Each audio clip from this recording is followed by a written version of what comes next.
कालू कौवे का एक छोटा सा परिवार था। कालू कौवा अपनी बीवी टुनटुनी और बेटी चुनचुन के साथ एक छोटे से घर में रहा करता था। कालू कौवा एक दिहाड़ीदार मजदूर था और इसी से वो थोड़े बहुत पैसे कमाया करता था, जिससे उसका घर चला करता था। कालू कौवा अपने काम से बहुत कम पैसे कमा पाता था, इसीलिए अभी तक उसने चुनचुन को स्कूल भी दाखिल नहीं करवाया था और उसकी माँ टुनटुनी उसको घर पर ही पढ़ाया करती थी। कालू कौवे को किसी दिन काम मिल जाता और किसी दिन नहीं। उस गांव में बहुत ज़्यादा दिहाड़ीदार मजदूर थे, इसीलिए वहाँ पे काम कम था और काम करने वाले ज़्यादा। एक दिन कालू कौवा अपने घर पे वापस आता है तो टुनटुनी उससे पूछती है, आपको आज भी कोई काम मिला या नहीं?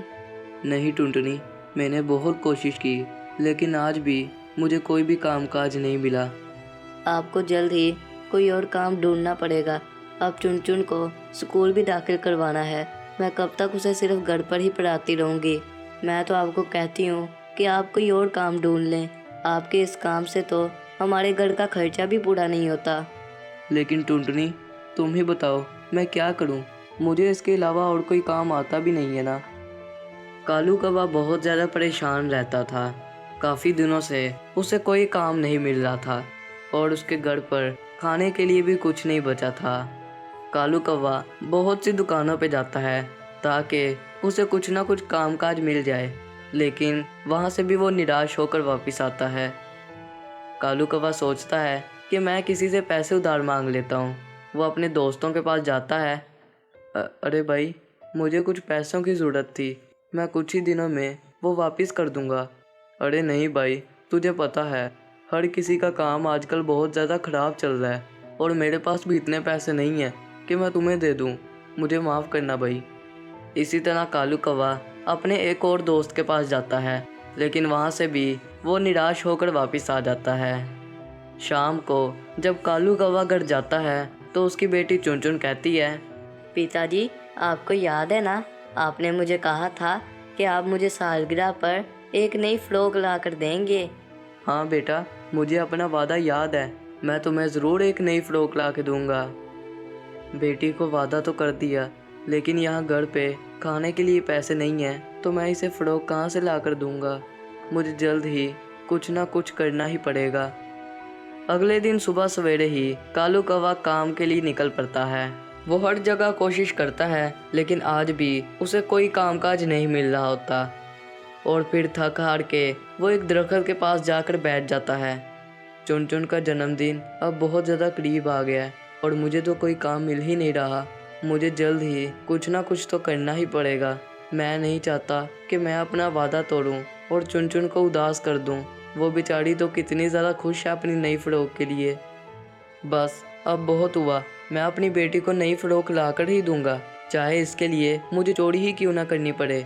ऐ ऊपर वाले, मैं अब जो करने जा रहा हूँ मुझे उसके लिए माफ़ करना, लेकिन मेरी भी मजबूरी है। ये सोचकर कालू कौवा वहाँ से चले जाता है।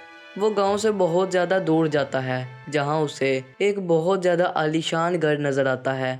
कालू कौवा सोचता है कि ये वाला घर तो उसके गांव से बहुत ज़्यादा दूर है, इसलिए यहाँ पे चोरी करने से वो पकड़ा भी नहीं जाएगा।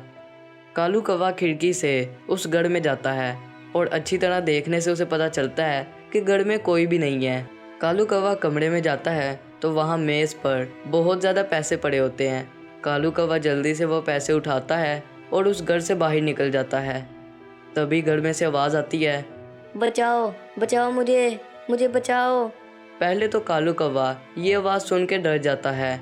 उसे लगता है कि शायद किसी ने उसे चोरी करते हुए देख लिया है, इसीलिए कोई चिल्ला रहा है। लेकिन बाद में जब वो खिड़की से देखता है तो उसे पता चलता है कि घर में आग लग जाती है और घर में एक छोटी सी बच्ची होती है जिससे चला नहीं जाता और वो चला रही होती है अपनी मदद के लिए।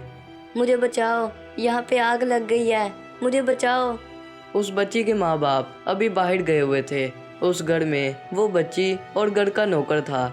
उस नौकर की इतनी हिम्मत नहीं हो रही होती कि वो आगे आग में जाकर उस बच्ची को बचा सके। कालू कौवा जब ये सब कुछ देखता है तो उससे रहा नहीं जाता। वो सब कुछ भूल जाता है कि वो वहाँ किस मकसद के लिए गया था। और वो फौरन अपनी जान की परवाह ना करते हुए उस बच्ची को बचाने चले जाता है और उसको बचाकर बाहर ले आता है। वो नौकर कालू कौवे का बहुत ज़्यादा शुक्रिया अदा करता है।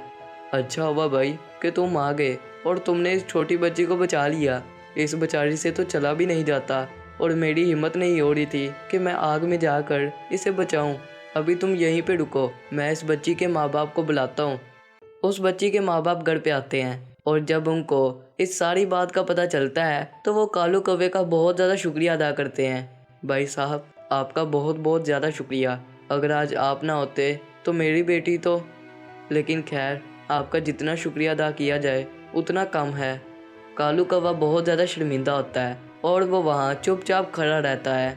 और फिर उस बच्ची का बाप कहता है, मैंने आपको पहले इस इलाके में नहीं देखा, आप बताइए आपका यहाँ कैसे आना हुआ। कालू कौवा कहता है, देखिए, मैं आपसे झूठ नहीं बोलूँगा, मेरी भी एक छोटी सी बेटी है, उसका नाम चुनचुन है। मैं उससे बहुत ज़्यादा प्यार करता हूँ। कुछ ही दिनों में उसका जन्मदिन आने वाला है। वो चाहती है कि मैं उसे एक नई फ्रॉक लेके दूँ, इसीलिए पैसों का जुगाड़ करने के लिए मैं आपके घर में चोरी करने आया था। मैं जानता हूँ मैंने बहुत गलत हरकत की है और अगर आप मेरा पुलिस को भी बताना चाहते हैं तो आप बता सकते हैं। नहीं नहीं भाई साहब, मैं एक बाप की उसकी बेटी के लिए प्यार समझ सकता हूँ और आपकी बातों से लग रहा है कि आप बहुत ज़्यादा ईमानदार हैं, इसीलिए हम लोग आपको माफ़ करते हैं। लेकिन ऐसी भी क्या मजबूरी थी कि आपको चोरी करनी पड़ी? आपके पास कोई कामकाज नहीं है? नहीं भाई साहब, मैं एक दिहाड़ीदार मज़दूर हूँ, कभी मुझे काम मिल जाता है और कभी नहीं। भाई साहब, आपने जो हमारे लिए किया है, हमारी बेटी को बचाकर, उस एहसान का बदला तो हम नहीं चुका सकते, लेकिन मैं आपकी कुछ मदद ज़रूर कर सकता हूँ। आप ऐसा कीजिएगा कि कल मेरे ऑफिस आ जाइएगा, वहाँ पर मैं आपको कुछ ना कुछ काम दिला दूँगा जिससे आप अच्छे खासे पैसे कमा सकेंगे और फिर आपको चोरी करने का सोचना नहीं पड़ेगा। कालू कौवा उन दोनों का बहुत ज़्यादा शुक्रिया अदा करता है और फिर अपने घर चले जाता है और घर जाकर वो टुनटुनी को सारी बात बता देता है और कहता है, टुनटुनी, ऊपर वाले ने हमारी सुन ली। मैंने वहाँ से जो पैसे चोरी किए थे उन पैसों को मैं आखिरकार कितने दिन चला लेता, लेकिन देखो, मेरी ईमानदारी की वजह से अब उन्होंने मुझे अपने ऑफिस में एक जॉब दे दी है और अब हमें चुनचुन की पढ़ाई या फिर घर के खर्च के हवाले से कोई भी चिंता करने की ज़रूरत नहीं है। कालू कौवा अगले दिन से ऑफिस जाना शुरू कर देता है और उसको जब ऑफिस से तनख्वाह मिलती है तो वो उन पैसों से एक नई फ्रॉक खरीदता है और अपनी बेटी चुनचुन के लिए घर पर ले आता है। उसकी बेटी उस फ्रॉक को देख के बहुत ज़्यादा खुश होती है। कालू कौवा जब अपनी बेटी की इस कदर खुशी को देखता है तो उसकी आंखें भर आती हैं